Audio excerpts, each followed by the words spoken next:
Sarah began to hyperventilate, so the conversation ended quickly. After I was able to call her and get her to sleep, I confronted Mom. She confessed that she has actually known Sarah is pregnant for a couple of weeks now.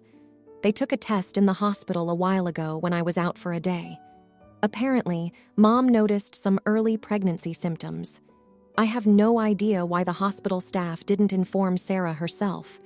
I'm planning to investigate why they didn't even give her the morning after pill or anything, because what the hell? I'm seriously considering filing a lawsuit because the way the hospital handled this doesn't feel right at all. I got upset and said a baby is the last thing Sarah needs right now. Mom wouldn't listen and just said, we should listen to Sarah. We went back and forth for a while until I gave up and said we'd talk in the morning. The next morning, Sarah said she wanted to keep and raise the baby herself after Mom went to work. I asked if she was sure. She ended up confessing that Mom had come into her room the previous night after I'd fallen asleep. She talked to her for a long time, talking about how nothing is more healing than a mother's love and that babies are an adorable blessing. She also said how Sarah will be a fantastic mom and that she would help her the entire time. Also, that anyone who says otherwise is mocking her and basically saying she could never be a good mother. She said when Sarah holds her child, any doubts will wash away. Sarah seemed very nervous, but said the way Mom is describing motherhood seems wonderful. I had no idea what to say. I tried to gently show my concern, but she got mad and said she's not a baby anymore, that it's cruel how I don't believe in her. I reassured her that I believed in her endlessly and that I love her so much. That calmed her down, and we went about our day. Later, when Mom came home, we got into a pretty big argument. I demanded to know what she was thinking by doing this. It was jaw-dropping when she immediately confessed that this baby is her only chance at having a grandchild. I'm a homosexual, and Sarah will need to live with Mom for the rest of her life. She went on to ramble about how she'd help Sarah with everything and was sure Sarah would love and bond with her child. The grandchild thing really pissed me off, and I raised my voice. Sarah has the mind of a child and doesn't truly understand the situation. Pregnancy would be really hard on her physically. Even if she did give birth, this is not a good place for a baby to be raised. Mom yelled back before I snapped and screamed how Sarah is in no way capable of caring for this child, even with her own support. I was shocked when Sarah came out from the hallway. She wanted some water and overheard everything. She sobbed and said she can do this even without her support. She was angry at me for coddling her as well. She ran up the stairs and Mom followed. I feel like Sarah isn't thinking clearly because Mom pressured her into having and keeping this child. I love Sarah and regret hurting her. Am I the idiot? Edit. Thank you all for the advice. The only thing I'm sure of is that I want to advocate for the best life possible for Sarah. After the attack, I flew in a few days later.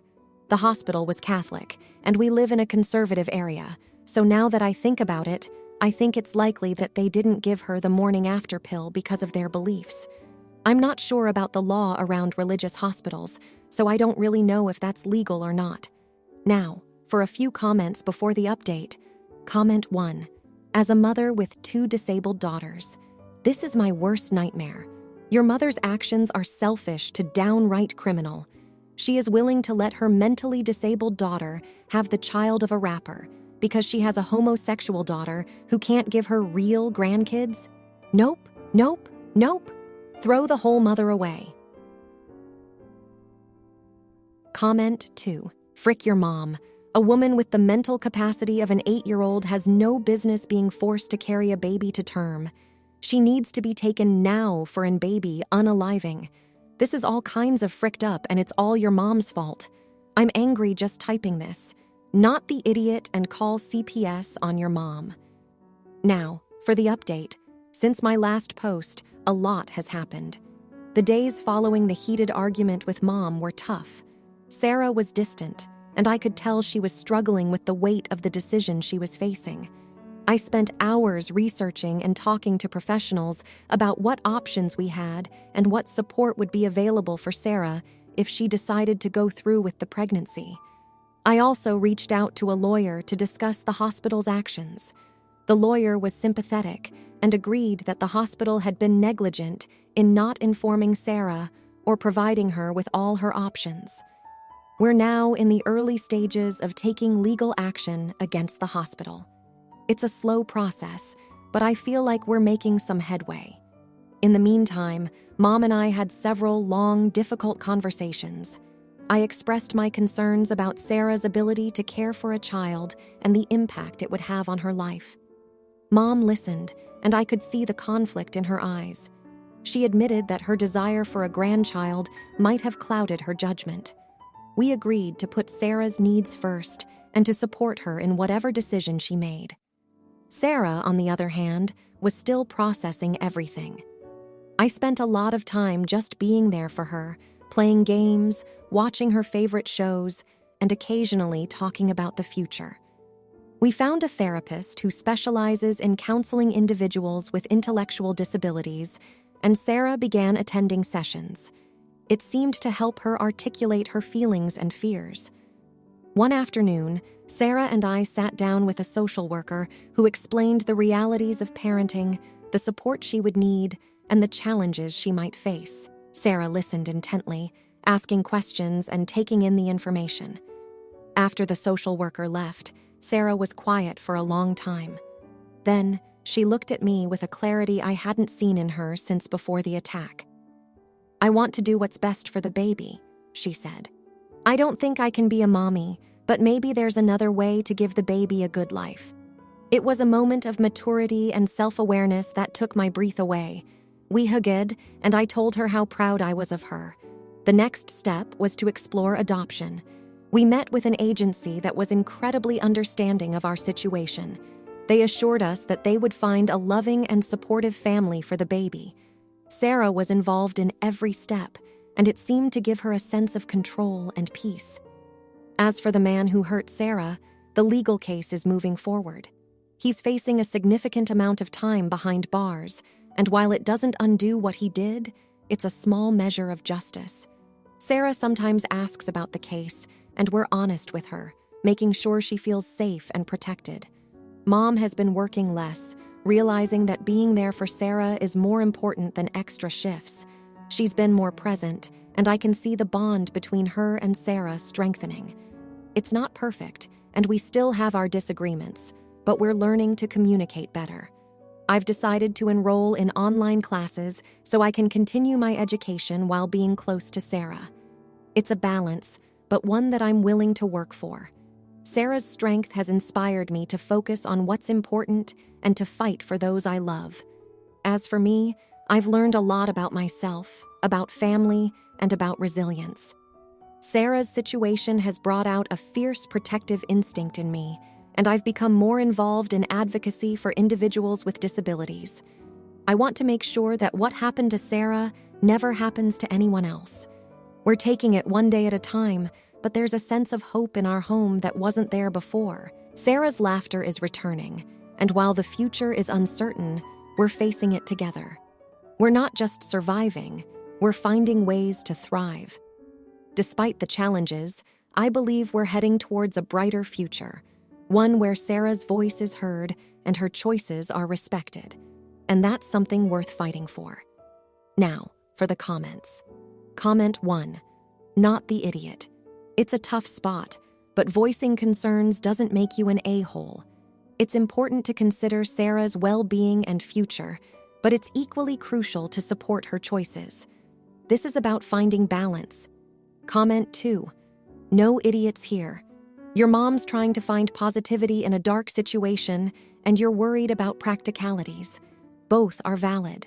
Sarah's desires are key here, but she'll need support regardless of the path chosen. Now, for the next story. My 32-year-old female, husband Keith, 33-year-old male, got hit by a drunk driver about 10 months ago, and he is now paralyzed from the hips down. We have 2 daughters, a 5-year-old girl and a 2-year-old girl. It has been really hard on him, and he struggles with depression. Luckily, he works at a desk job, so he does not have to worry about his employment, but it has really affected him in other ways. He can't play with our girls the way he used to. They still love him a lot, but he feels guilty. He also can't enjoy many of his old hobbies. We got him a good therapist, and he is improving every day with my support, our friends' support. He's had bad issues with his family in the past, so we don't communicate with them. He has gotten along with my family very well up until now. I have an older brother, Adam, 35-year-old male, who is also paralyzed and uses a wheelchair. He was driving drunk when he was 21 and crashed. He dropped out of college and now lives a very isolated life with our parents. He spends most of his time playing video games. He does some online work every now and then, but is mostly unemployed. Sometimes, I wish our parents would encourage him to go out more and make some new friends, but I know I will never fully understand what he is going through, so I don't comment. I did not want to make him feel worse. In the past few months, my husband and I have been visiting my parents a few times a week for dinner. He is feeling better now, and they only live a couple of blocks down the road. Plus, they love to see the girls. My brother joins us only occasionally. Over the past few dinners, he keeps making weird and rude comments. It started about a month and a half ago when Keith made a comment about how he is thinking of returning to our local gym to work out his arms. Adam said something about how maybe I should just buy some at-home weights for him because people will mock him in the public gym. It got awkward, and my mom quickly changed the subject. At the next dinner, Keith talked about how his friends organized a little fishing trip with him at a nearby lake in a few months. Adam chuckled and said he hoped he had fun at his pity party. I was going to tell him how rude that was, but my dad shushed me and quickly asked our daughter something. Adam's comments have been increasing over the past few weeks and have become unbearable. We have even been going to their house less and less. I have snapped at him a few times, only to get a pathetic, half-assed apology. My parents keep saying Keith's accident has brought up a lot of old feelings for Adam, and he doesn't truly mean what he says. They kept saying they will pull him aside one night and tell him to stop. It all came to a head a couple of days ago. We hadn't been going over quite as often, but my older daughter had a ballet recital, and we went to my parents' house afterward for dinner. Keith was telling her how proud he was, but Adam cut in. He said that it was a shame the handicapped seats in the auditorium were in the very front because she must have been embarrassed. Keith sternly asked him what he meant, and he went on to talk about how he is happy he got paralyzed young because he didn't have to worry about embarrassing his kids by being a useless vegetable of a parent. I got furious and started to scream at Adam about what a bastard he was. Keith has been doing his best to be the greatest father he can be, do well at his job, stay social and happy with his friends, and he is succeeding. Which is more than I can say for Adam. Keith's accident was not caused by his own mistake, but he has found the strength to continue with life. I know Adam has been through a lot, but it was his own stupidity that made him what he is now. He can say whatever he wants, but everyone knows that he is the useless vegetable here, not Keith. It got dead silent. Our youngest daughter began to cry. I grabbed the girls and everything as quickly as I physically could and went home. I turned my phone off because I started to get bombarded with texts. The few that I have read are my parents tearing me up for saying such cruel things. They agree Adam was out of line, but I had no right to say all those things. Apparently, now he won't eat or come out of his room. They have banged on my front door a couple of times, but I haven't answered. Keith hasn't wanted to talk about it all that much, and I have heard him cry a couple of times. My daughters are confused. I don't even know what to feel. I wish that I had just told my brother to shut up and left instead of saying all of those things. I do love Adam, but I still get so mad thinking of the awful things he said about my husband. A few of my closest friends have said that even though Adam was awful, he has had a really hard life since his accident. I should have just bitten my tongue and had my parents deal with him. They suggested I apologize, but then tell him how inappropriate and cruel he was. Am I the jerk? Now, for a few comments before the update. Comment 1. Not the idiot. Just because you are disabled doesn't mean you have an out-of-jail card for being a jerk. Your brother is a proper, jealous, miserable jerk and had it coming. Your parents had also plenty of chances to set him straight, but didn't because they can't help but to coddle him. I hope your husband feels better soon. It's good to hear that you stood up for your husband. Keep doing that. Comment 2. Tell your parents that if they want to see your family, they come to you without Adam. They need to stop enabling him, and by telling you they will talk to him or he didn't mean it is just not cutting the mustard. Adam is an AH, and just because he's disabled doesn't give him a free pass to keep on with his idiot comments. Good luck. Now, for the update. After the blow-up at my parents' house, things were tense for a while. Keith and I had a lot of long talks about what happened. He was hurt by Adam's words, but he also felt bad for me, caught in the middle of it all. We decided that we needed to focus on our family and our future, rather than the negativity that had been dragging us down.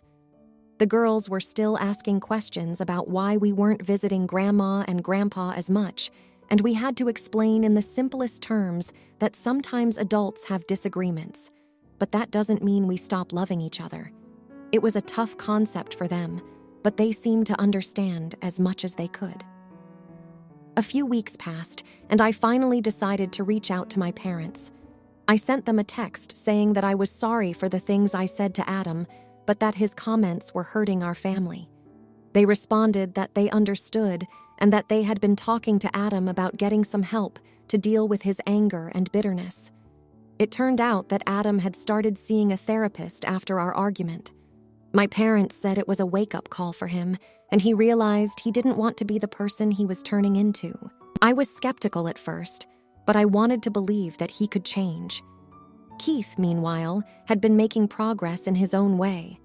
He started going to the gym, and even though he was self-conscious at first, he found that most people were supportive and admired his determination.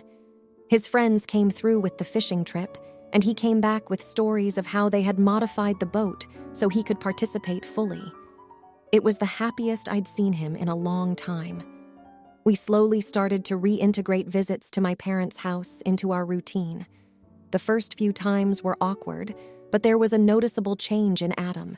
He was quieter, more reserved, and he didn't make any snide comments. It was like he was trying to figure out how to interact with us all over again. One evening, after dinner, Adam pulled me aside.